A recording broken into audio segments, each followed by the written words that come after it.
Assalamualaikum warahmatullahi wabarakatuh. Halo anak-anak, apa kabar? Semoga kalian dalam keadaan sehat ya.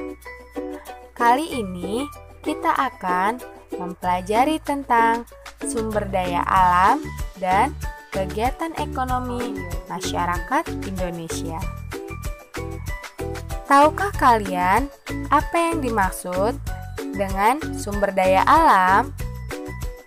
Sumber daya alam adalah segala sesuatu yang muncul secara alami dan dapat dimanfaatkan oleh manusia untuk mencukupi segala hidupnya. Sumber daya alam terbagi menjadi 3. Yang pertama, sumber daya alam kekal. Yang kedua, sumber daya alam dapat diperbarui. Dan yang ketiga, sumber daya alam tidak dapat diperbarui. 1. Sumber daya alam kekal merupakan sumber daya yang tidak akan ada habisnya karena selalu tersedia dan dapat digunakan sebanyak-banyaknya. Contohnya, angin, matahari, dan air. 2. Sumber daya alam dapat diperbarui merupakan sumber daya alam yang dapat diusahakan kembali keberadaannya jika habis. Sumber daya alam ini dapat terus-menerus dimanfaatkan. Contoh, hewan dan tumbuhan. Untuk tumbuhan dapat diperbarui dengan cara menanam bijinya. Untuk hewan dapat diperbarui karena bisa dikembangbiakan. 3. Sumber daya alam tidak dapat diperbarui merupakan sumber daya alam yang dapat habis jika digunakan terus-menerus. Sumber daya alam ini jumlahnya terbatas dan tidak dapat dipulihkan. Contohnya, minyak bumi, batu bara, dan barang tambang. Keberadaan sumber daya dan kondisi alam Indonesia yang beragam menyebabkan kegiatan ekonomi antara satu daerah dengan daerah yang lainnya berbeda. Sebelum membahas kegiatan ekonomi masyarakat Indonesia, tahukah kalian apa kegiatan ekonomi itu? Kegiatan ekonomi adalah kegiatan yang dilakukan oleh manusia dalam memenuhi kebutuhan pokok. Kegiatan ekonomi meliputi 3 hal. Yang pertama, produksi, distribusi, serta konsumsi. Produksi merupakan kegiatan menambah nilai guna suatu benda atau menghasilkan barang dan jasa untuk memenuhi kebutuhan hidup. Contoh, pengrajin kayu yang mengolah kayu menjadi berbagai kerajinan tangan.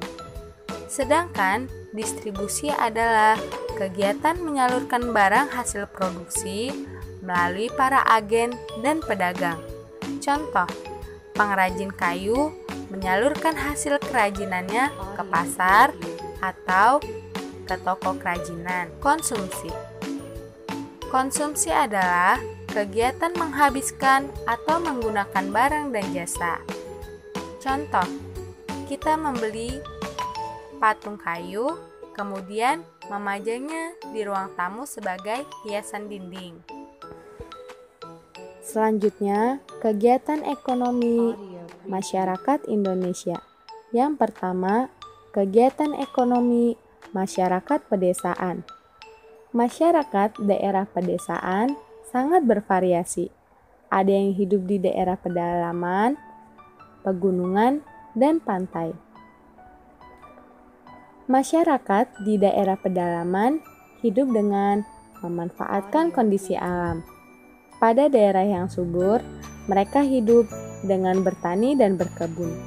Jenis tanaman yang ditanam misalnya tanaman padi dan palawija.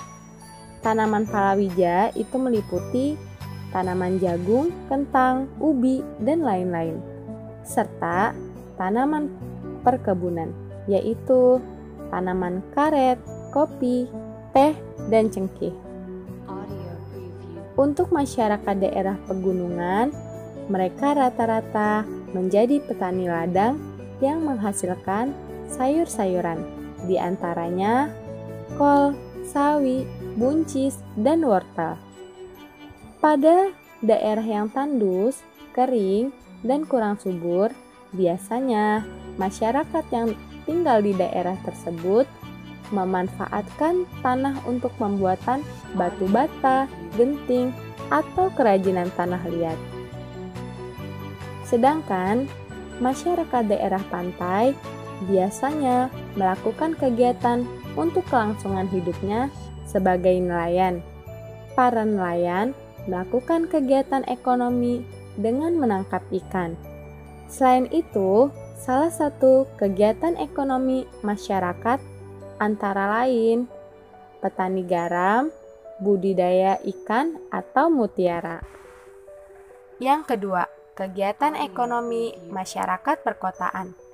Masyarakat perkotaan bersifat heterogen atau masyarakat yang memiliki identitas ras, etnis, agama, dan budaya yang beragam.